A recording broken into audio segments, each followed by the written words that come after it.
إن الحمد لله نحمده ونستعينه ونستغفره ونعوذ بالله من شرور أنفسنا ومن سيئات أعمالنا. من يهده الله فلا مضل له ومن يضلل فلا هادي له، وأشهد أن لا إله إلا الله وحده لا شريك له، وأشهد أن محمدا عبده ورسوله.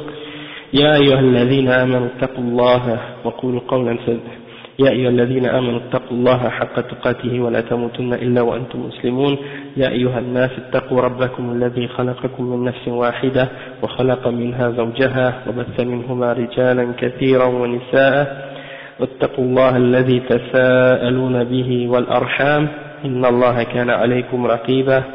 يا أيها الذين آمنوا اتقوا الله وقولوا قولا سديدا يصلح لكم أعمالكم ويغفر لكم ذنوبكم، ومن يطع الله ورسوله فقد فاز فوزا عظيما. وإن خير الكلام كلام الله، وخير الهدي هدي محمد صلى الله عليه وسلم، وإن شر الأمور محدثاتها، وكل محدثة بدعة، وكل بدعة ضلالة، وكل ضلالة في النار. أما بعد. Donc aujourd'hui c'est le cours numéro 15 à propos du livre Haqiqat al-Tasawwuf. Ok. Et aujourd'hui, c'est le dernier cours qu'on va faire sur Haqiqat al-Tasawwuf, Inch'Allah. La semaine prochaine, bismillah, on commencera un autre sujet. On en a assez parlé de ces gens-là. On va passer à autre chose, Inch'Allah, maintenant. Cheikh, il dit خروجهم عن التكاليف الشرعية نتيجة لتطور التصوف. نتيجة لتطور التصوف, il dit le Cheikh que le fait que les soufis, ils ont prétendu qu'ils peuvent se débarrasser ou bien s'enlever les obligations de la charia. Ils croient que à force de, par exemple, d'avancer dans certains degrés de foi, plus ils avancent, plus ils s'élèvent soi-disant dans la spiritualité et dans la foi, ils arrivent à un niveau où il n'y a plus rien qui est obligatoire pour eux. La salat est plus obligatoire, saum c'est plus obligatoire, et ils peuvent faire tout ce qu'ils veulent. Il n'y a plus rien de haram, plus rien de wajib. Ok? Ça c'est une des idées qui sont prétendues par les soufis. Le cheikh il dit ومن دين الصوفية الباطل ما يسمونه بالأحوال التي تنتهي بصاحبها إلى الخروج عن التكاليف الشرعية نتيجة لتطور التصوف. فقد كان أصل التصوف كما ذكره ابن الجوزي رياضة النفس ومجاهدة الطبع وبرده عن الأخلاق الرذيلة وحمله على الأخلاق الجميلة والزهد والحلم والصبر والإخلاص والصدق. قال وعلى هذا كان أوائل القوم فلبس إبليس عليهم في أشياء ثم لبس على من بعدهم من تابعيهم، فكلما مضى قرن زاد طمعه في القرن الثاني فزاد تلبيسه عليهم إلى أن تمكن من المتأخرين غاية التمكن.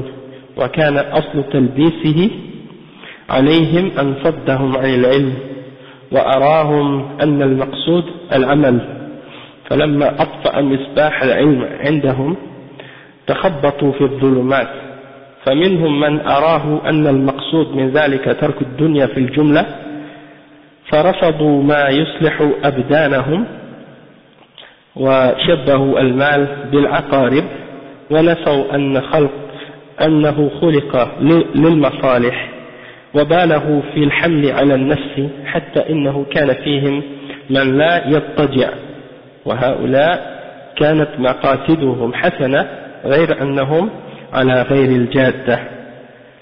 فيهم من كان لقلة علمه يعمل بما يقع إليه من الأحاديث الموضوعة وهو لا يدري، ثم جاء أقوام فتكلموا لهم في الجوع والفقر والوساوس والخطرات وصنفوا في ذلك مثل الحارث المحاسبي. وجاء آخرون فهذبوا مذهب الصوفية وأفردوه بصفات ميزوه بها من الاختصاص بالمرقعة والسماع والوجد والرقص والتصفيق ثم زال الأمر ينمو والأشياخ يضعون لهم أوضاعا ويتكلمون بمواقعاتهم وبعدوا عن العلماء ورأوا ما هم فيه أو في العلوم حتى سموه العلم الباطن وجعلوا علم الشريعة علم الظاهر ومنهم من خرج به الجوع إلى الخيالات الفاسدة فادعى عشق الحق والهيمان فيه فكأنهم تخيلوا شخصا مستحسن الصورة فهاموا به. Donc on va expliquer tout ce qu'on vient de lire maintenant. Le cheikh il dit, parmi la religion fausse des soufis, il y a le fait qu'ils ont établi certains états. Ils croient que lorsque tu fais certaines adorations, certains exercices soi-disant spirituels, tu atteins des états, ok, et une fois que tu es arrivé à, disons, à l'extrême ou à la limite de ces états-là, eh ben, tu peux te passer des obligations de la charia, ok, et ça c'est à cause de l'évolution du soufisme, comment le soufisme a évolué. Et le chef il explique qu'à la base, le soufisme, ok, c'était juste une question par exemple de faire des efforts, des exercices sur son âme, faire des efforts pour changer notre nature, soi-disant dans le sens de la rendre meilleure, d'adapter ou d'adopter certains caractères, certains comportements, certaines attitudes, et d'abandonner celles qui sont mauvaises et d'adopter les bonnes qualités, comme par exemple le fait de ne pas mettre l'amour des biens de cette dunya dans notre cœur, au point qu'on oublie l'akhirah, et d'avoir, disons, la bonté et de la gentillesse et de la douceur et de la sérénité, de la patience, de l'endurance, de la sincérité, et d'être véridique, etc. Des bonnes qualités, par opposition à l'avarice, la jalousie, tous les autres défauts ou les autres caractéristiques mauvaises de l'âme. Donc, essayer de combattre ça pour, disons, adapter le meilleur comportement et les meilleures qualités. Et le cheikh il dit ensuite, voilà ce que les premiers parmi les soufis, c'est ça ce qu'ils faisaient. Ça se limitait à ça pour eux. Ceux qui en premier ont été connus comme étant des soufis dans les premiers siècles, ils étaient connus par ces qualités-là, dans ce sens-là. D'accord? Et c'était pas des turuq comme aujourd'hui avec un cheikh et plein de règles à suivre, puis le wird et toutes ces choses-là. Ça c'est venu des siècles après. Hein? Mais au début c'était question de, disons, appliquer ces qualités-là. Et le cheikh il dit, puis ils mentionnent par la suite les paroles de Ibn al-Jawzi. Ibn al-Jawzi, c'est un des ulama du 5e ou 6e siècle, hein, Hijri. Il a écrit un livre qui s'appelle Talbis Iblis. Et dans ce livre-là, il y a à peu près peut-être 2/3 de son livre qui est consacré aux soufis et de réfuter les soufis sur plusieurs de leurs erreurs et de leurs innovations. D'accord? Donc, le cheikh il dit, Ibn al-Jawzi, il dit, donc c'est ça que les premiers soufis suivaient. Puis par la suite, qu'est-ce qui est arrivé? Iblis a joué avec eux et il les a trompés dans certaines choses. En premier, il dit que il les a trompés dans plusieurs points, et surtout en particulier ceux qui sont venus par la suite. Et à chaque fois qu'une génération suivait une autre, elle augmentait dans son égarement ou bien dans son éloignement de la sunna. Donc Iblis, le shaitan, il faisait juste augmenter leur égarement siècle après siècle. Et ceux qui sont venus par la suite, eh bien ils se sont éloignés complètement de l'exemple de ces premiers soi-disant soufis qui avaient comme intérêt seulement de s'éloigner des choses mauvaises, de l'âme et des choses comme ça. Pour eux, c'était devenu quelque chose d'autre.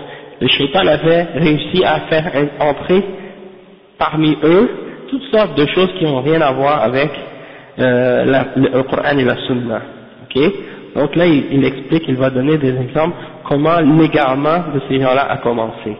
Il dit, la première et le fondement de la ruse du shaitan contre ces gens-là, c'est qu'il les a bloqués de la science.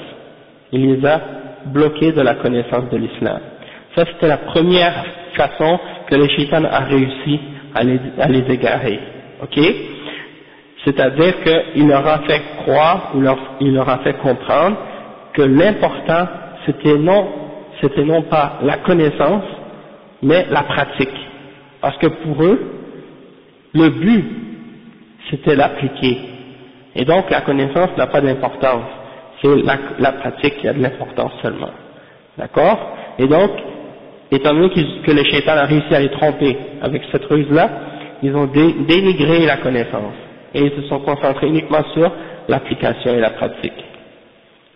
Ok?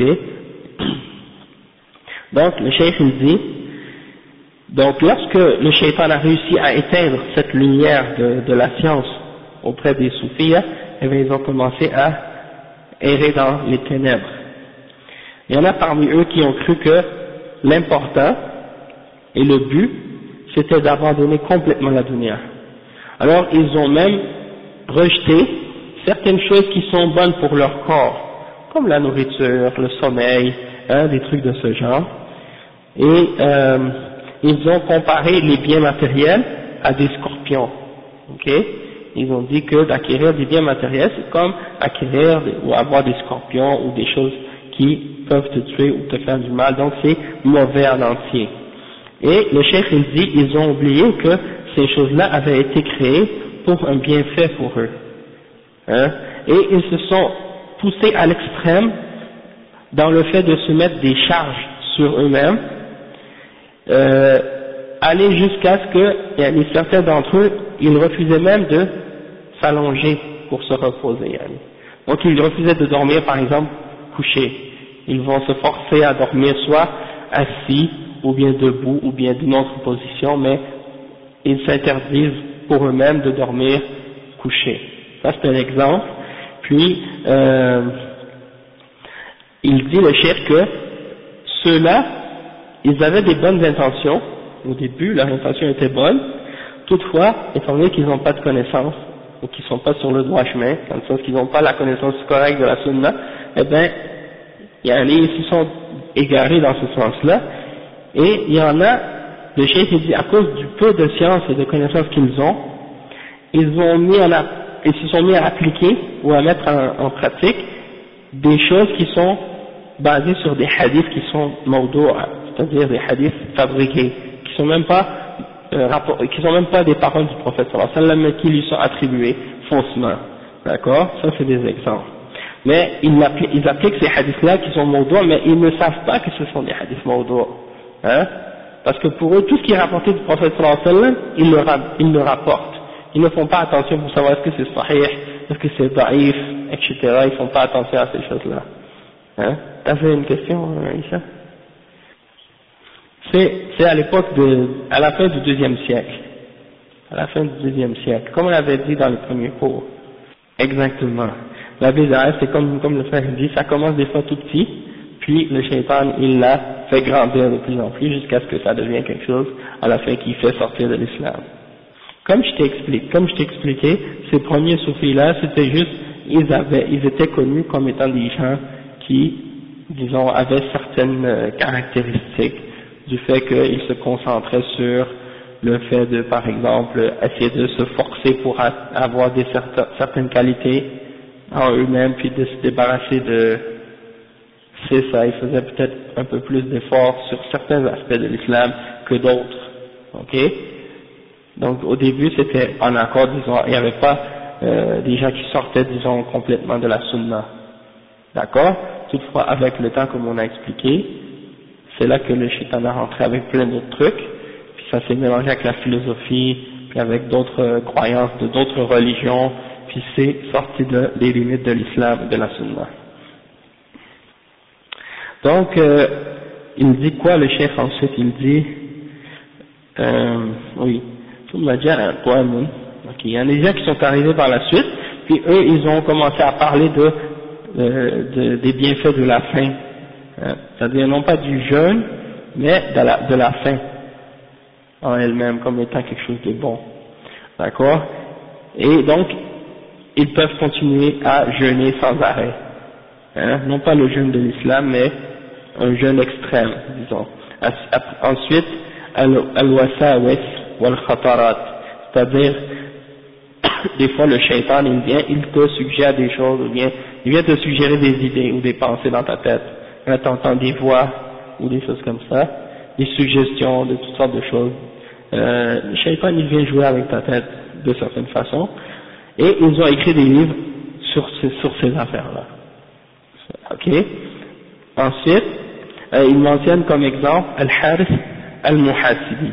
Ça c'était un des premiers qui ont commencé à écrire à ce sujet-là. Puis il dit que Al-Muhasibi, Al-Harith Al-Muhasibi.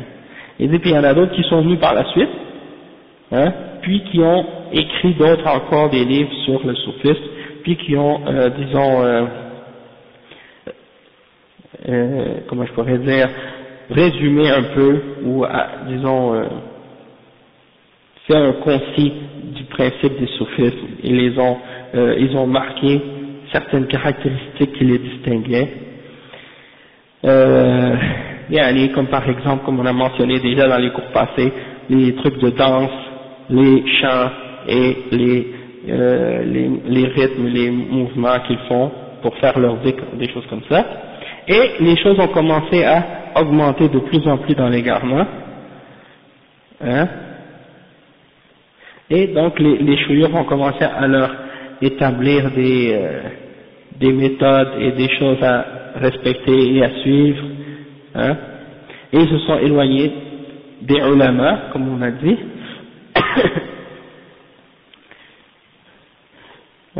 ورأوا ما هم فيه أو في العلوم حتى سموه علم الباطل. Donc ils se sont éloignés des ulama et ils ont établi eux-mêmes, disons, leur propre voie, au point où ils ont appelé ce qu'ils faisaient, ou le tasawwuf, ils l'ont appelé ilm al-batin, la science de l'intérieur, la science de l'intérieur. Al-batin, al-batin c'est qu'est-ce qui est caché, qu'est-ce qui est à l'intérieur. Ils ont dit, nous on a ilm al-batin, et ils ont appelé la sharia ilm al-zahir, la science de qu'est-ce qui est apparent. Ok? Donc ils ont dit, vous êtes les ulama de la sharia, et nous on est les ulama de al-batin, ou bien al-haqiqa, ils l'ont appelé parfois al-haqiqa, et ou bien il y a d'autres noms de ce style-là. ومنهم من خرج به الجوع, il y en a que la faim les a fait arriver au point où ils commencent à même avoir des hallucinations. Ok? Et à force de jeûner, puis à force de faire les exercices qu'ils font, ils commencent même à avoir des hallucinations, à voir des gens qui leur apparaissent, puis à entendre des voix, puis des trucs comme ça. Puis ils s'imaginent qu'ils voient Allah subhanahu wa ta'ala, ou bien qu'ils voient le prophète même parfois. Donc c'est des exemples comment ils ont dévié de plusieurs façons. Puis c'est comme si pour montrer que leur déviation est venue graduellement, puis de pire en pire. Et le cheikh il dit wa haula bayna al-kufri wal bid'ah. Ces gens-là sont entre le kufr et la bid'ah. ثم تشعبت بأقوام منهم الطرق ففسدت عقائدهم فمن هؤلاء من قال بالحلول ومنهم من قال بالاتحاد وما زال إبليس يخبطهم بفنون البدع حتى جعلوا لأنفسهم سننا. Donc le cheikh il dit, puis ensuite ils se sont inventés des turuq et leur aqaïd, leur croyance est devenue corrompue complètement. Certains d'entre eux ont commencé à parler de hulul, c'est-à-dire de dire que Dieu rentre à l'intérieur de certaines créatures, ou certains parmi les êtres humains, parmi les soufiyas. Il y en a d'autres qui ont parlé de ittihad, c'est-à-dire d'union entre Dieu et la création, entre certaines créatures, un peu comme chez les chrétiens, l'idée que Dieu est entré dans Isa ou des choses comme ça.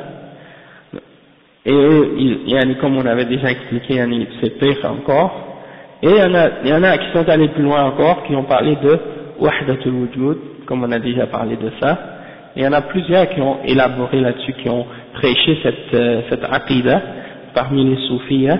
Oui, Nation of Kufr, comme les Farrakhan, les gens qui suivent Farrakhan aux États-Unis, ils croient en ça parce que ça fait partie en réalité des groupes qui sont inspirés des Batiniyya. Puis les Batiniyya, ça fait partie de leur croyance, Wahdatul Wujud. Ils croient que tout le monde est Dieu, puis ils s'appellent même Dieu entre eux. Entre eux, ils s'appellent Allah, quand ils se parlent. A'udhu billah. Leur centre. Parmi les gens qui ont appelé à cette aqidah, parmi les soufis, qui ont appelé à Wahdatul Wujud, non ça va, il y a Abu Yazid Tayfour ibn Isa al-Bustami. Ok, ça c'est un d'entre eux. Ouais, un parmi leurs leaders. Hein. Après il y a Al-Hussein ibn Mansour al-Hallaj. Hein. Ça c'est un des premiers qui a exposé, ou disons appelé ouvertement à cette bid'a. Non, hein, lui c'est un soufi, puis Al-Hallaj il s'est fait exécuter, hein, à cette époque-là, s'est fait exécuter à cause de cette bid'a. Et il s'est fait exécuter bien entendu sous l'ordre des ulama de cette époque. Puis les soufis souvent ils disent c'est parce que les gens à cette époque, les savants à cette époque étaient corrompus et ils étaient proches du pouvoir ou des choses comme ça. Hein, donc ils critiquent les ulama et ils accusent les ulama d'avoir, disons, d'être corrompus à cette époque. Alors qu'en réalité ça n'a rien à voir. Hein, c'est les ulama, ils savent et c'est eux qui connaissent la charia. Ibn Taymiyyah جاء بعد الحلاج ولكن هو كذلك يعني Ibn Taymiyyah il est venu après, mais il a lui aussi combattu beaucoup des bid'a parmi les soufis et autres. Je vais juste vous donner quelques-uns parmi eux. Un autre parmi les soufis qui a exprimé cette aqidah de al-hulul, il y a celui qui est très connu, tout le monde entend parler de lui, c'est Abu Hamid, Muhammad ibn Ahmad al-Tusi al-Ghazali. Vous avez tous souvent entendu parler de lui. Lui aussi, il a prêché cette aqidah de Wahdatul Wujud. Il est né en 450, puis il est mort en 486, si je ne me trompe pas. Ouais, c'est lui qui a écrit Ihya Ulumuddin. Ouais, c'est lui. Et dans son livre, Al-Ghazali, de Ihya Ulumuddin, il a aussi supporté cette idée-là, cette aqidah-là, et il a même expliqué dans un certain endroit où il a divisé le tawhid en 4, puis il a dit que le quatrième, c'était al-ittihad, ou bien le fait que tout devient un, etc., que tu ne vois plus autre chose que un, et que tout est un, etc. Puis après, il a dit, les maîtres soufis ont dit que de dévoiler les secrets du tawhid, c'est kufr, hein, des choses comme ça. Puis pour eux, le tawhid, comme pour nous, comme on sait les prophètes, les prophètes, alayhi salatu wassalam, la première chose à laquelle ils ont appelé les hommes, c'est au tawhid. Et la chose qui te fait entrer dans l'islam, c'est le tawhid. Si tu n'as pas accepté le tawhid, tu n'es pas musulman. Mais chez les soufis, hein, le tawhid c'est la fin. C'est qu'est-ce que tu arrives, quand tu as terminé d'arriver à ton but, c'est là que tu atteins le tawhid. Hein? Donc pour eux, c'est le contraire. Ouais, c'est le contraire. Hein? C'est pour ça que ces gens-là, pour eux, le tawhid, c'est non pas d'accepter l'unicité d'Allah puis de dire que rien ne doit être adoré en dehors d'Allah, mais c'est de dire que en réalité tu ne vois rien d'autre que Allah, c'est-à-dire tout ce qui existe c'est Allah. Et donc tu ne dois plus distinguer entre la créateur et la créature. Ok. Parmi les gens qui ont appelé aussi à cette aqidah, et en passant là, je suis en train de lire je suis en train de nommer ces personnages-là dans le livre du Cheikh Ahmed Lo. Il en a énuméré un nombre d'entre eux. Toutefois, je mentionne pas les citations qui se rapportent à ça. Toutefois, wa alaykoum salam, toutefois il a mentionné une quantité énorme de citations de ces gens-là.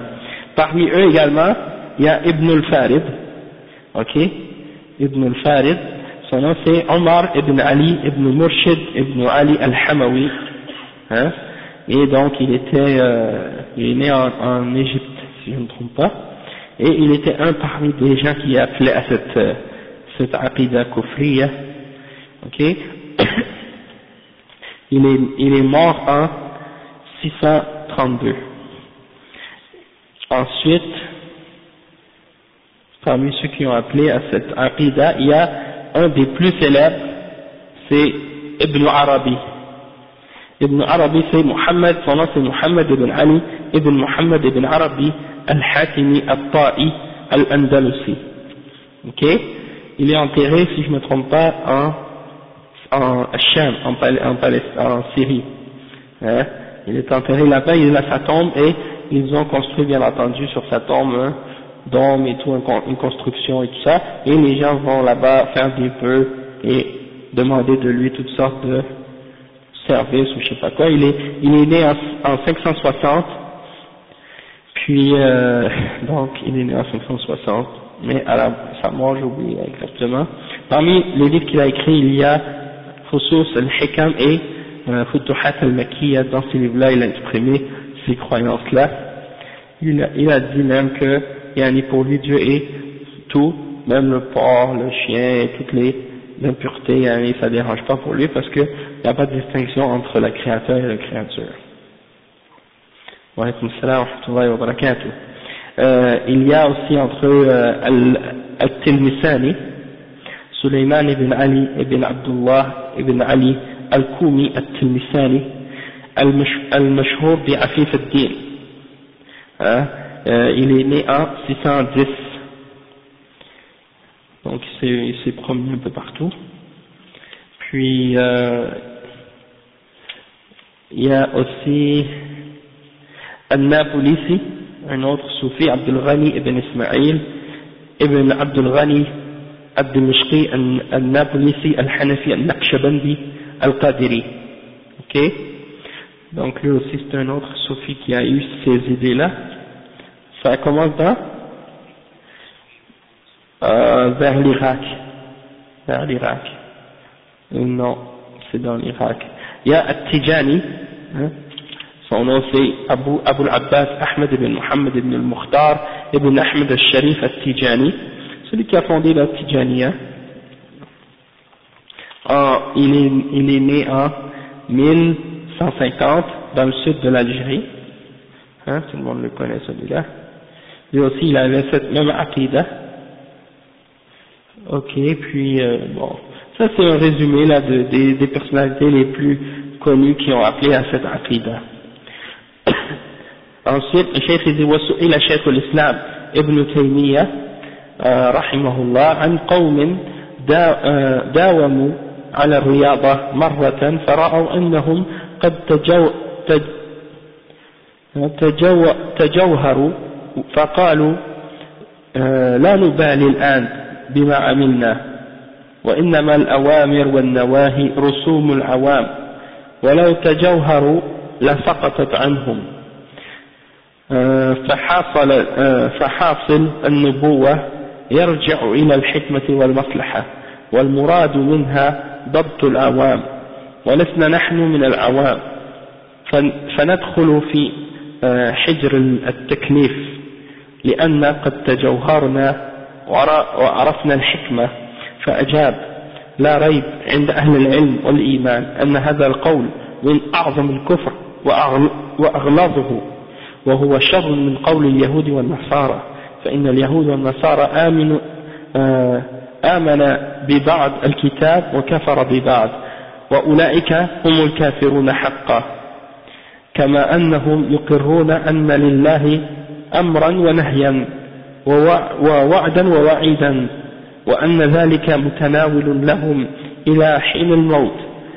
هذا إن كانوا متمسكين باليهودية والنصرانية المبدلة المنسوخة.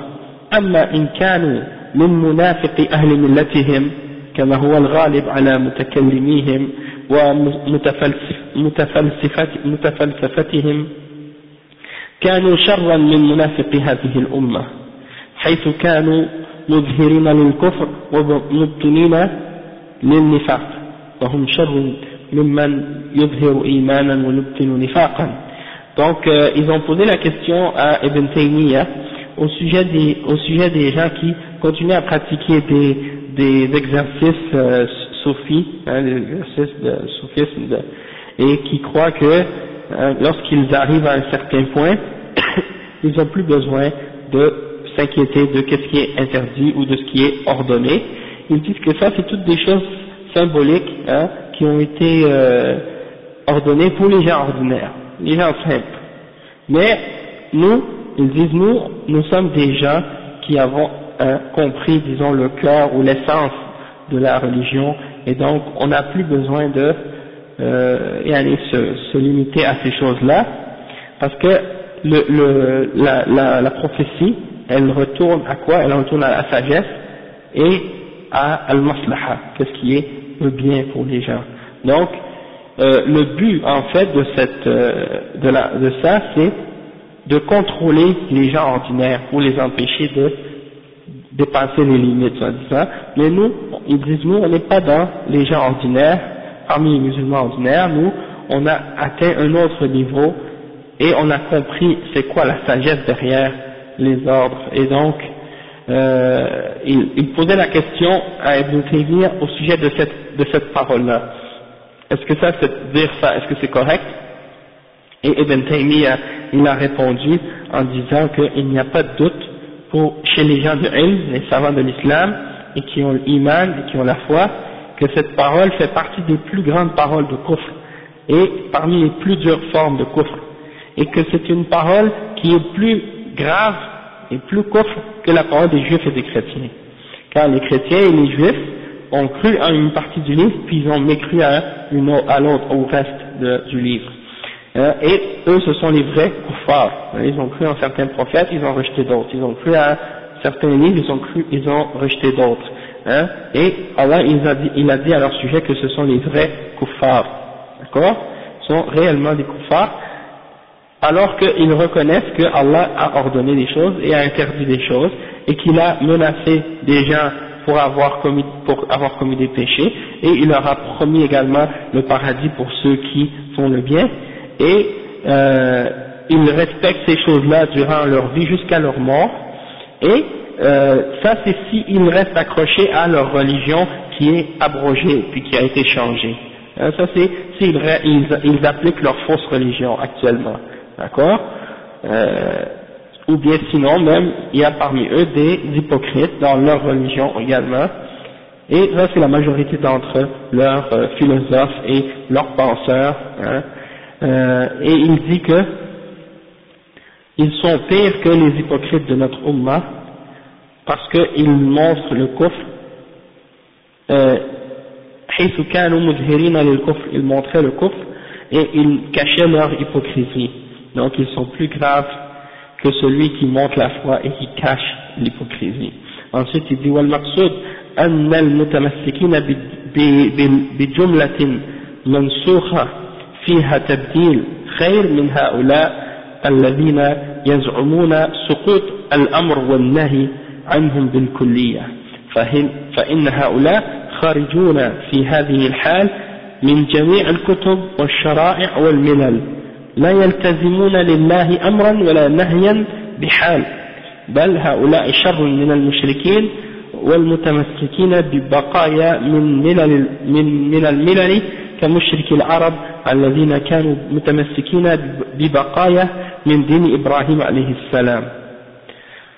Donc le cheikh il dit que qu'est-ce qu'on veut dire en expliquant cette parole au sujet des juifs et des chrétiens, tout ça, le but d'expliquer ça c'est pour montrer que malgré que ces gens-là s'accrochent à une religion qui a été abrogée puis qui a été changée et tout, eh bien ils sont mieux que ces gens-là qui se prétendent avoir atteint un niveau qui n'ont plus rien d'obligatoire et rien d'interdit. Pourquoi? Parce que ils sont sortis de la voie de toutes les religions et tous les livres qui ont été révélés par Allah subhanahu wa ta'ala, car ils ne croient pas en aucune interdiction et aucune obligation. Donc ils sont pires que ceux qui reconnaissent ils sont pires à ce point-là, dans le sens qu'ils ne reconnaissent aucun ordre, aucune interdiction, et par rapport aux juifs et aux chrétiens qui reconnaissent un ordre et une interdiction, mais qui s'accrochent juste à une partie qui a été changée. Et il dit qu'ils sont même pires que les mouchriquines qui s'accrochaient à un reste de ce qu'ils avaient d'une religion passée, comme par exemple les mouchriquines parmi les arabes qui suivaient quelques restes de ce qui leur restait de la religion d'Abraham et qui avaient ramené du shirk là-dedans, mais quand même, ils avaient quand même quelque chose qu'ils suivaient des ordres et des interdictions de la religion d'Abraham. Toutefois, ces gens-là, les soufis qui croient en cette idée-là, et ils ont dépassé ces gens-là et ils ont dit il n'y a rien d'interdit et il n'y a plus rien d'obligatoire, et donc ils croient qu'ils peuvent complètement sortir des ordres et des obligations et des interdictions.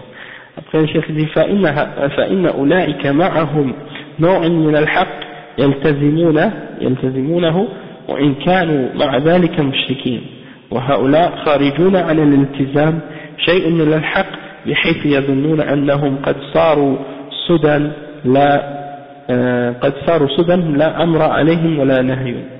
Donc il dit donc que ceux-là parmi les mouchriquins, ils ont quelques vérités avec eux, hein, ils ont une partie ou quelque chose qui reste de la vérité avec eux et ils le suivent, même s'ils sont des mouchriquins. Tandis que ceux-là, ces soufis qui croient qu'ils n'ont plus d'ordre ni interdiction, ils ont complètement sorti de toute la vérité en entier. Et même s'ils ont quelque chose de la vérité, ils l'ont complètement rejeté. Hein, et ils ont dit que c'est comme s'ils sont créés pour rien, ils sont là pour rien, ils n'ont plus d'ordre et plus d'interdiction. Dans ce sens-là, ils sont pires que les juifs et que les chrétiens. Et le cheikh il dit, wa alaykum salam wa rahmatullah, ila an qal, ومن هؤلاء من يحتج بقوله وَاعْبُدْ رَبَّكَ حَتَّى يَأْتِيَكَ الْيَقِينُ. Il y en a parmi eux qui prennent comme preuve ou comme argument le verset 99 dans Surat Al-Hijr qui dit, c'est le dernier verset qui dit, dans cette sourate c'est le dernier verset, ça dit et adore son Seigneur jusqu'à ce que te vienne Al-Yaqin. Et Al-Yaqin, eux ils l'interprètent comme étant, bon ça veut dire quoi, la certitude. Al-Yaqin c'est la certitude, la conviction. Toutefois, c'est clair que Al-Yaqin c'est la mort, c'est une des certitudes. حتى أتانا اليقين وكنا نخوض مع الخائضين حتى أتانا اليقين فما تنفعهم شفاعة الشافعين. Ça c'était l'autre verset dans Surat Al-Muddathir, ça dit que ils ont pas fait la salat, ils n'ont pas donné aux pauvres, ils n'ont pas nourri les pauvres, et ils restaient à discuter avec les gens qui parlaient de mensonges et de fausseté, jusqu'à ce que la mort leur vienne. Hatta atana al-yaqin. D'accord? Donc ça veut dire que al-yaqin c'est la mort. Toutefois, pour eux, ils ont interprété ça en voulant dire que al-yaqin c'est un niveau que tu atteins. Et que quand tu l'as atteint ce niveau-là de la certitude, ça y est, c'est fini. Tu n'as plus de salat, plus de hajj, tu n'as plus de zakat, et il n'y a plus rien de wajib, et il n'y a plus rien de haram. Tout est permis. Donc ça c'est un exemple de déformation des sens du Coran. Il dit ويقول معناها اعبد ربك حتى يحصل لك العلم والمعرفة فإذا حصل ذلك سقطت العبادة. وربما قال بعضهم اعمل حتى يحصل لك حال فإذا حصل لك حال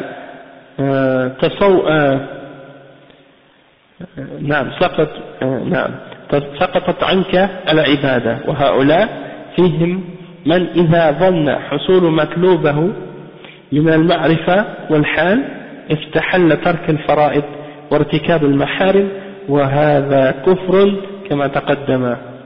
Le cheikh il dit donc qu'il y en a parmi eux qui disent que lorsqu'ils ont atteint une certaine connaissance, hein, et qui donc ils n'ont plus d'obligation, ils n'ont plus d'adoration obligatoire pour eux.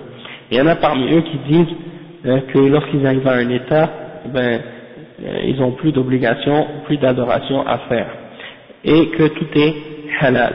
Ça c'est des exemples.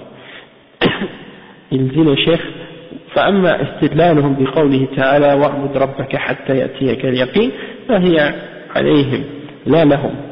قال الحسن البصري: إن الله لم يجعل لعمل المؤمنين أجلا دون الموت. وقرأ الآية.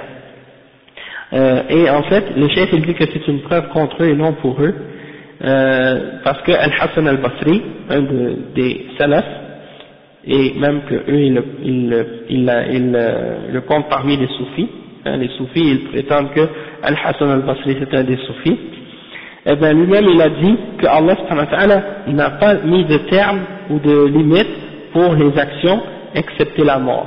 Donc ça veut dire que tu dois continuer à faire des actions et adorer jusqu'à ta mort.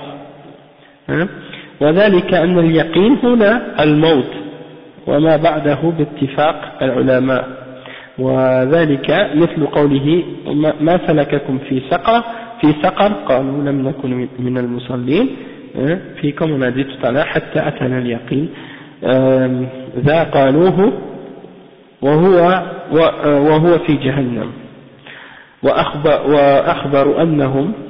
وأخبروا أنهم كانوا على ما هم عليه من ترك الصلاة والزكاة والتكذيب بالآخرة والخوف مع الخائضين حتى أتاهم اليقين. ومعلوم أنهم مع هذا الحال لم يكونوا مؤمنين بذلك في الدنيا، ولم يكونوا مع الذين قال الله فيهم وبالآخرة هم يوقنون، وإنما أراد بذلك أنه أتاهم ما يوعدون وهو اليقين. انتهى. Donc c'est ça, il répète le verset qu'on avait mentionné dans Surat al-Muddathir qui montre qu'on parle de la mort et ce sont des gens qui sont dans l'enfer qui expliquent pourquoi ils sont arrivés en enfer, parce qu'ils ont laissé tomber la salat et la zakat et ils ont démenti le jour dernier et ils ont parlé, ils discutaient avec les gens du mensonge, etc. jusqu'à ce que la mort est arrivée. Et donc ils sont morts dans le coffre, et c'est pour ça qu'ils sont dans l'enfer, parce que après il dit Ma salakakum fi saqar, Allah subhanahu wa ta'ala, dans ce verset là il dit qu'est-ce qui vous a fait amener à l'enfer? Ma salakakum fi saqar, et saqar c'est un des noms de l'enfer. Ils ont expliqué pourquoi en disant qu'ils ne faisaient pas la salat, etc. Et donc al-yaqin c'est la mort, comme Ibn Taymiyyah explique dans cette citation-là. Il dit فالآية تدل على وجوب العبادة على العبد منذ بلوغه سن التكليف عاقلا إلى أن يموت، وأنه ليس هناك حال قبل الموت ينتهي عندها التكليف كما تزعمه الصوفية. Cheikh il dit le verset montre que l'obligation de l'adoration pour le serviteur commence à la puberté, c'est l'âge où les choses deviennent obligatoires pour toi, hein, lorsque tu as ta raison, jusqu'à ce que tu meurs.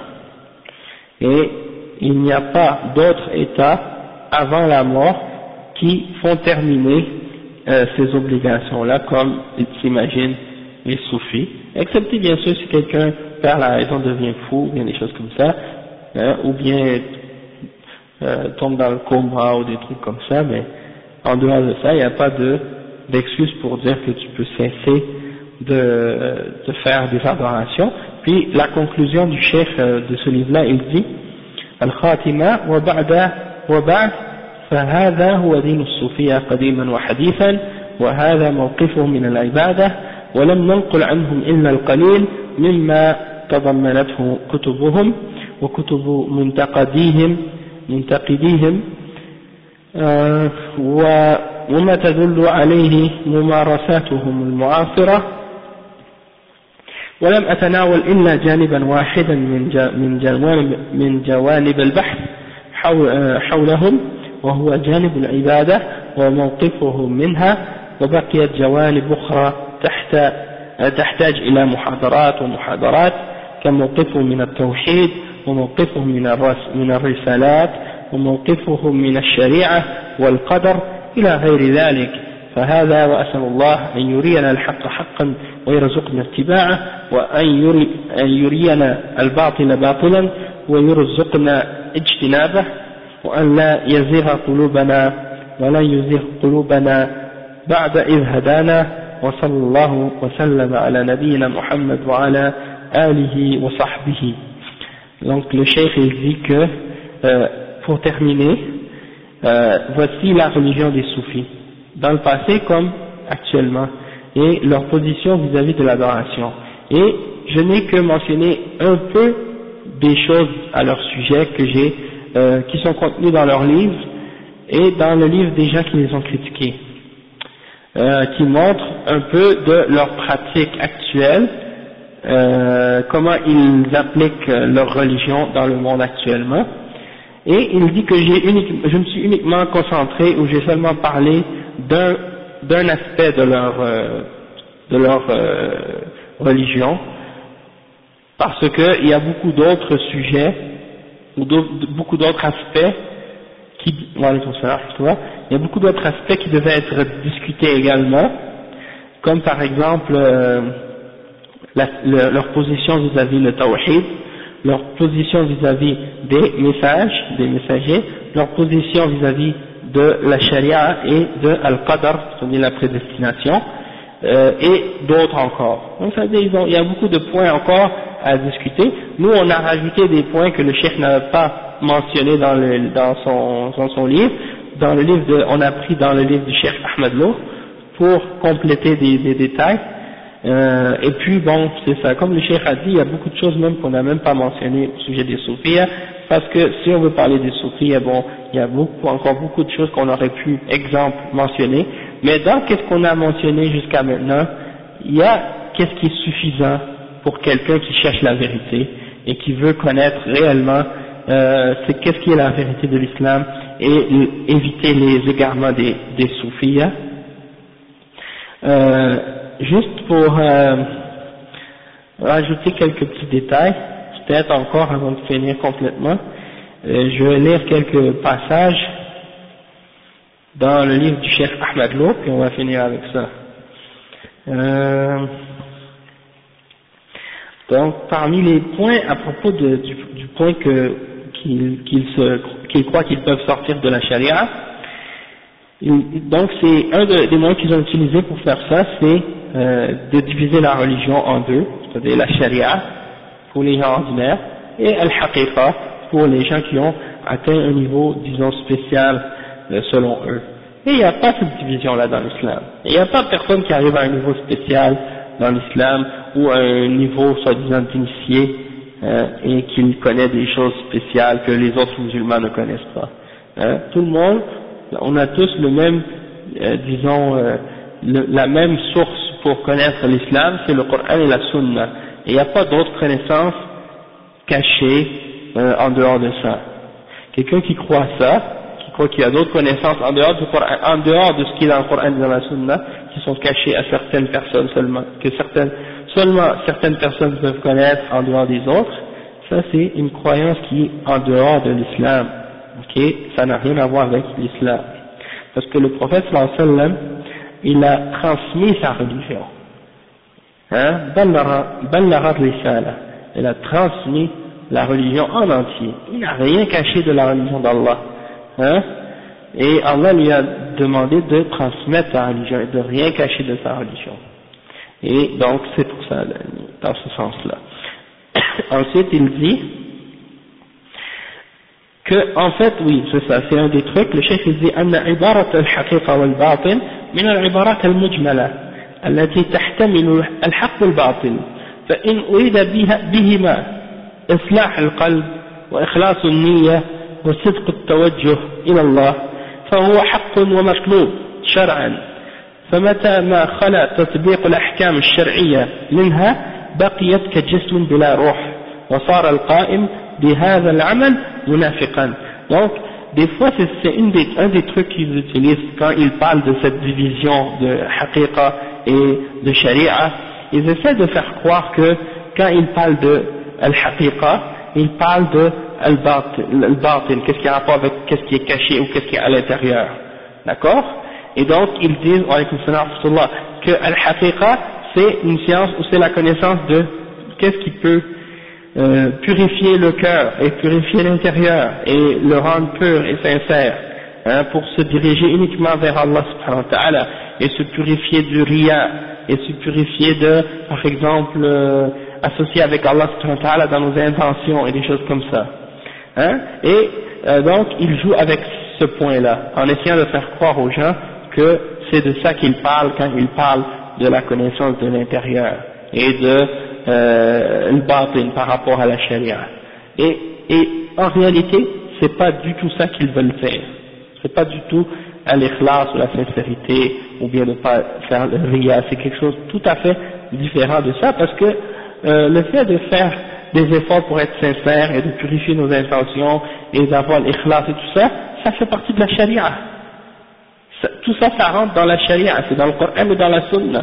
Hein, le prophète sallallahu alayhi wa sallam, il nous a averti contre al-shirk al-khafi, contre le petit shirk, et il nous a expliqué que c'est ar-riya, hein, et il y a plein de versets dans le Coran qui nous incitent à avoir al-ikhlas dans notre ibada, et ça inclut al-ikhlas dans les adorations, et que ce soit le shirk akbar ou asghar, c'est inclus là-dedans.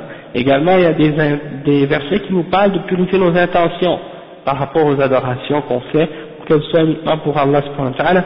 Allah dit fa'budillah mukhlisan lahu ad-din, adore Allah subhanahu wa ta'ala en lui vouant un culte exclusif et en purifiant ton adoration pour lui. Il y a plein d'autres versets comme ça. Après, le cheikh il dit que eux ils veulent dire que les règles, la charia c'est juste les règles extérieures, puis al-haqiqa c'est les choses qui ont rapport avec l'intérieur, et donc c'est comme par exemple la charia c'est le corps, puis al-haqiqa c'est l'âme, c'est des choses comme ça. Mais après le cheikh dit وأن الصوفية يقصدون بالحقيقة معاني أخرى أو أخر غير الإخلاص ويدل على ذلك أشياء. Il y a des choses qui montrent que les soufis veulent dire autre chose que cette division-là en réalité. Et parmi les choses qui montrent qu'ils veulent dire autre chose que ça, voici des exemples. أنهم جعلوا الحقيقة فرعا والشريعة أصلا ومعلوم أن الإخلاص هو الأصل والأساس. Donc ils ont dit que al-haqiqa c'est une branche, quelque chose qui découle de la sharia, et que la sharia c'est la base, hein? Alors que le cheikh il explique que la sincérité ou la pureté dans l'adoration, l'ikhlas, c'est la base de la religion, c'est pas une branche ou un aspect de la sharia seulement, c'est la base de la sharia, d'accord? Après il dit وأنهم جعلوها من العلوم الخاصة بهم وهم لا يدعون أن الإخلاص خاص بهم لظهور بطلان هذه الدعوة. Il dit que ils ont prétendu que cette connaissance-là de al-haqiqa c'est particulier pour eux, c'est seulement eux qui le connaissent. Ils disent que c'est une connaissance que seulement eux détiennent, et personne ne peut prétendre que personne ne peut prétendre que c'est seulement lui qui connaît l'ikhlas, puisque l'ikhlas c'est la base de la religion, et on sait très bien que les soufis ne prétendent pas ça non plus. C'est-à-dire les soufis ne disent pas nous sommes les seuls à connaître la sincérité dans la religion ou la pureté dans la religion. Tout musulman essaie d'atteindre la sincérité et d'être sincère dans ses actions, sinon ses actions ne sont pas acceptées par Allah subhanahu wa ta'ala. D'accord? Un autre exemple dit أنهم فسروا الحقيقة بالأخذ عن النبي صلى الله عليه وسلم بلا واسطة. Ils ont expliqué que al-haqiqa c'est quoi? C'est de prendre la religion directement de notre prophète sallallahu alayhi wa sallam sans intermédiaire. Donc ça montre que c'est autre chose que qu'est-ce qu'ils prétendent. Également il dit أنهم فسروها بالذوق والعلم اللدني والكشف. Ils ont interprété également al-haqiqa comme étant al-dhawq, les choses qui arrivent par, disons qu'ils arrivent à découvrir par expérience et par la connaissance directe qui vient de Dieu, hein, al-ilm qu'ils appellent al-ilm al-ladunni. Également al-kashf, des choses qui leur sont dévoilées, parmi des secrets, d'une chose qui est ressemblable à semblable à ce qui est la révélation en réalité. Mais ils l'appellent pas révélation parce que ça c'est pour les prophètes seulement, mais ils l'appellent kashf alors qu'en réalité ils veulent dire la révélation, parce qu'ils croient que ces hommes-là ont des connaissances qui viennent directement d'Allah. Ensuite il dit أنهم استنادا إلى فكرة الحقيقة أسقطوا التكاليف وتدخلوا في التشريع فهناك مبطلات للصلاة غير ما عرفها علماء الشريعة من أدلة الكتاب والسنة وهناك ما يسقط الصلاة ويقوم مقامها وهو كل ما يكون حاجزا بين المرء وبين الفحشاء والمنكر فهذا جهل عظيم لأن ترك الصلاة من أنكر المنكرات. Donc eux ils ont prétendu que à cause de al-haqiqa ils ont certaines obligations qui tombent, c'est-à-dire ils ont certaines obligations qu'ils n'ont plus besoin de faire comme on a mentionné tout à l'heure. Et il y a des choses qui annulent la prière que les ulama de la charia ne connaissent pas. Hein? Ceux qui connaissent juste les preuves du Coran et de la Sunna, ils ne peuvent pas les connaître, c'est juste eux qui peuvent les connaître. Des exemples de ce genre-là. Après il dit أن قولهم بالأخذ عن الله وعن النبي صلى الله عليه وسلم بلا واسطة وتسمية ذلك بالحقيقة يعود أساسا في هدم القواعد الشرعية. De prétendre que tu peux prendre directement d'Allah ou du prophète sallallahu alayhi wa sallam sans intermédiaire et d'appeler ça al-haqiqa, en réalité c'est de détruire les fondements de la charia et les règles principales de la charia à la base, hein, parce que notre religion elle est prise dans le Coran et de la Sunna. Si tu dis que tu peux prendre directement d'Allah et directement du prophète sallallahu alayhi wa sallam aujourd'hui, hein, eh ben tu détruis la charia, parce que là tu vas voir quelqu'un qui fait quelque chose, tu lui dis écoute ça c'est pas dans le Coran, c'est pas dans la Sunna, tu te dis non mais Allah il m'a dit que c'est correct donc je vais le faire, ou bien le prophète sallallahu alayhi wa sallam il m'a dit que c'est correct, je peux le faire, hein, donc tu détruis la religion. Ok, après il dit وعلى كل على هذا يكون قولهم بوجوب طلب الحقيقة قولا بوجوب الإعراض عن طلب العلم الشرعي. Donc de prétendre que de chercher al-haqiqa c'est en réalité de dire que tu es obligé de te détourner de chercher la connaissance de la charia, etc., etc. Et donc parmi les shubuhat qu'ils ont amené pour supporter cette notion de haqiqa, il y en a parmi eux qui ont dit qu'ils, comme on a dit, qu'ils prennent directement d'Allah, d'autres qui ont dit qu'ils prennent directement du prophète sallallahu alayhi wa sallam, et d'autres qui ont amené l'idée qu'ils prennent de al-khidr, ok, comme on avait déjà mentionné, ok, et ça également c'est pas fondé.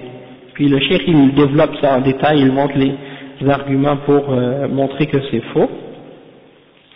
Puis il y en a parmi les soufis, en fait la plupart des soufis, ils ont prétendu qu'ils ont rencontré quelqu'un et que cette personne a prétendu être al-Khidr.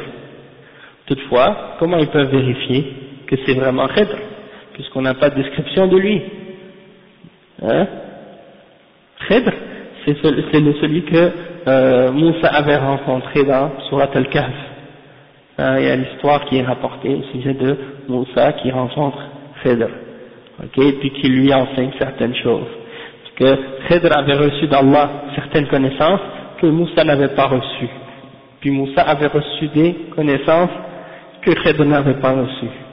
Alors, chacun agissait selon ce qu'il avait reçu d'Allah subhanahu wa ta'ala, et donc, parce que Moussa avait dit qu'il est, c'est moi qui connais le plus. Et donc, oui c'est ça, Allah l'a mis à l'épreuve avec Khidr. Et donc, donc c'est ça, on voit l'histoire dans Surat Al-Kahf vers la fin, et on voit que chacun agissait selon la connaissance qu'il avait reçue d'Allah subhanahu wa ta'ala, mais les soufis ont inventé autour du personnage de Khidr toutes sortes de croyances et toutes sortes d'idées qu'on peut le rencontrer, puis nous révèle des connaissances secrètes et des trucs comme ça. D'accord? Donc ça c'est un exemple de leur égarement à ce sujet-là. Ensuite, juste pour donner des exemples, si je peux, il reste encore quelques minutes, des exemples de comment ces gens-là ont détourné les obligations de la charia dans les pratiques religieuses. Non, ils ont dit, comme on a dit, que si tu atteins un certain niveau, tu sors de l'obligation de suivre certaines règles de la charia. Puis l'imam al-Shatibi, Cheikh il mentionne les paroles de l'imam al-Shatibi, il dit إن كثيرا يتوهمون أن الصوفية أبيح لهم أشياء ولم تبح لغيرهم أو تبح لغيرهم لأنهم ترقوا عن رتبة العوام المنهمكين في الشهوات إلى رتبة الملائكة الذين صلبوا الاتصاف بطلبها والميل إليها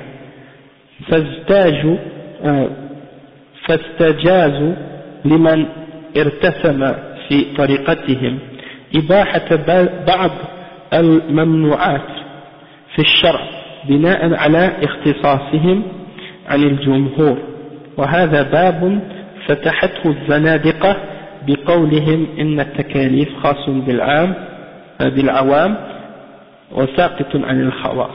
C'est exactement ce qu'on a dit tout à l'heure. Ils ont imaginé que certains d'entre eux, ils ont des permissions spéciales de faire les péchés ou de ne pas faire ce qui est obligatoire parce qu'ils ont atteint le niveau des anges ou bien qu'ils n'ont pas de penchant vers ce qui est haram, et donc à cause de ça ils n'ont plus d'obligation ni d'interdiction, puis ils sont particuliers par rapport aux musulmans ordinaires. Et le cheikh a dit que ça c'est une porte qui a été ouverte par les hérétiques. Okay? Il les a appelés al-zanadiqa hum al-munafiqun wal-kuffar.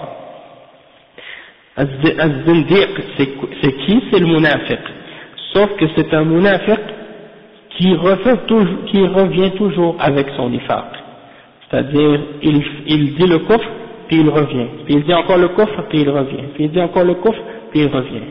Donc c'est quelqu'un qui continue et persiste dans le nifaq. D'accord? Donc dans l'aqida ils donnent quelques exemples. ليقول الشعراني نفسه, je pense qu'on avait lu ça la dernière fois, عليكم بحفظ قلوبكم من الإنكار على الأولياء فإنهم بوابون لحضرات الذات وإياكم والانتقاد على عقائدهم فإن عقائد الأولياء مطلقة متجددة في كل وقت بحسب مشاهداتهم للشؤون الإلهية وغيرهم ربما يثبت على عقيدة واحدة في الله حتى يموت لحجابه عن الشؤون الإلهية. Donc il dit Ash-Sha'rani dans son livre Durar al-Ghawas, il dit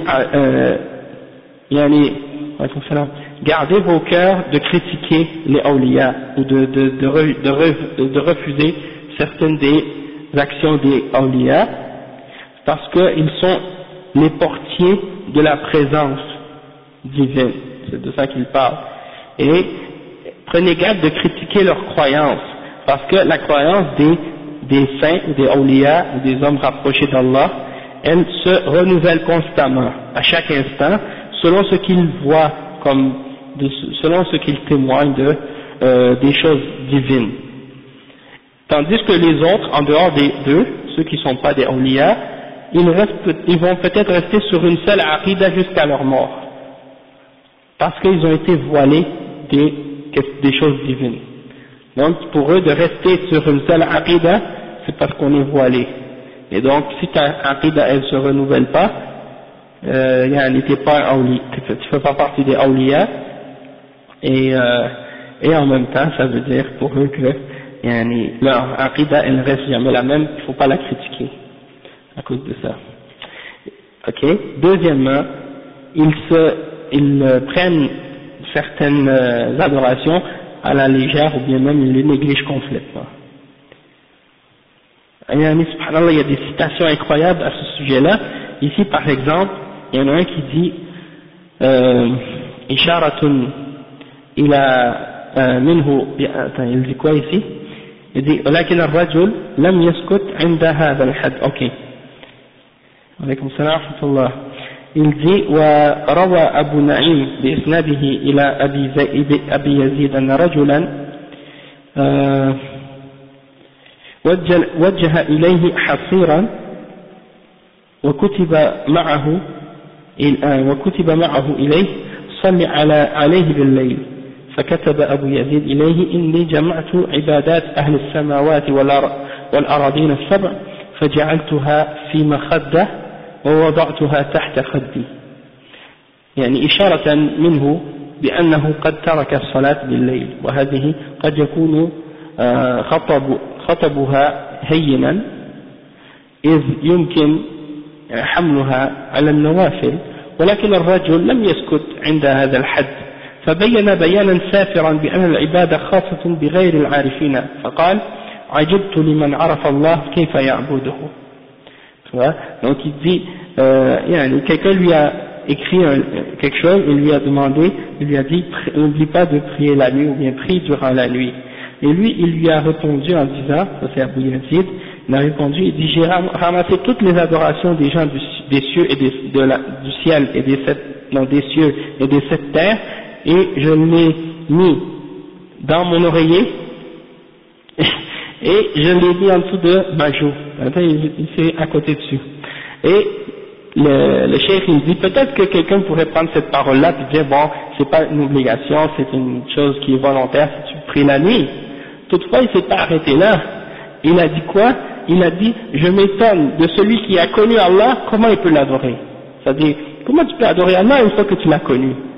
En voulant dire qu'une fois que tu as connu Allah, tu n'es plus obligé de l'adorer. Il dit وقال أيضا اطلع الله على قلوب أوليائه فمنهم من لم يكن يصلح لحمل المعرفة صرفا فشغلهم بالعبادة. Allah subhanahu wa ta'ala, il a dit ensuite, Allah subhanahu wa ta'ala a regardé les cas de ces awliya, et il y en a parmi eux qui n'ont pas été capables de porter la science ou la connaissance de Dieu. Alors, il les a occupés par l'adoration. Ils ont préoccupés par l'adoration. En voulant dire que ceux qui n'ont pas été capables de porter la connaissance, ils ont été préoccupés par l'adoration. Ça c'est, il parle pas bien entendu, il parle pas de la connaissance de la charia, il parle de la connaissance de qu'est-ce qu'on a parlé tout à l'heure, al-haqiqa, soi-disant. En tout cas, il y a beaucoup d'autres citations encore. Il donne encore d'autres exemples dans le fait que certains ont abandonné même at-tahara, la purification. Okay? Puis il y en a parmi eux qui vivaient dans les poubelles puis dans les impuretés, puis ils croyaient que de faire ça, ça fait partie du fait d'être un wali. Ok? Dans le bouddhisme, il y a des affaires un peu comme ça, dans le but de soi-disant de casser notre ego, comme il s'appelle, l'ego. Et si vous entendez quelqu'un parler de l'ego, tout de suite vous pouvez savoir que c'est un soufi ou bien un bouddhiste ou quelque chose comme ça. Parce qu'ils expliquent le mot nafs par ego, traduisent le mot nafs par ego. Al-aklu fi nahari ramadan, de manger en plein jour durant le ramadan, sans excuse. D'interdire les gens de faire le hajj. Al-nahi an al-infaq fi sabilillah, interdire de donner de l'argent dans la cause d'Allah. Al-nahi an al-wasiyat al-shar'iyya, interdire de faire un testament. Ibahatul muharrama, de permettre de faire les interdictions. Il y a beaucoup d'autres exemples de ce genre encore. Puis pour pas mentionner tout parce que c'est long, mais c'est juste pour vous montrer que ça fait partie de leur croyance. Donc je pense qu'avec tout ce qu'on a dit depuis le début de cette série de cours qu'on a fait, on a englobé, disons, une grosse partie de la croyance des soufis.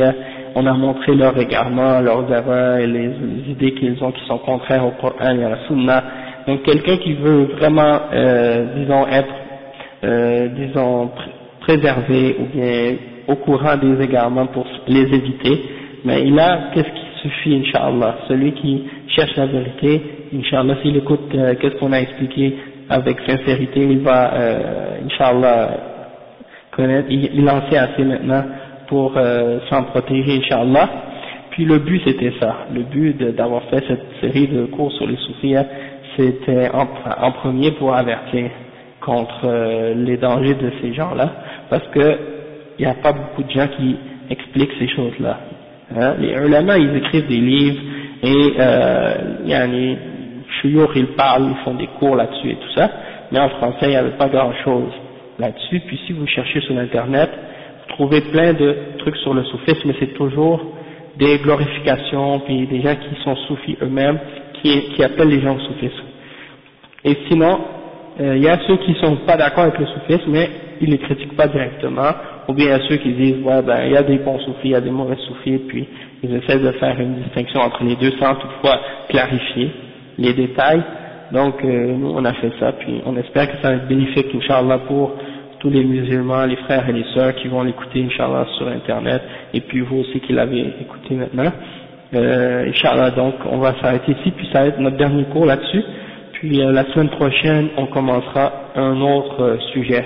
J'ai un sujet en tête, mais ça pourrait changer. Je vais vous informer durant la semaine, Inch'Allah, pour le cours de mercredi prochain, bi'idhnillah. Donc on va s'arrêter ici. Subhanakallahumma bihamdik, ashhadu an la ilaha illa anta, astaghfiruka wa atubu ilayk.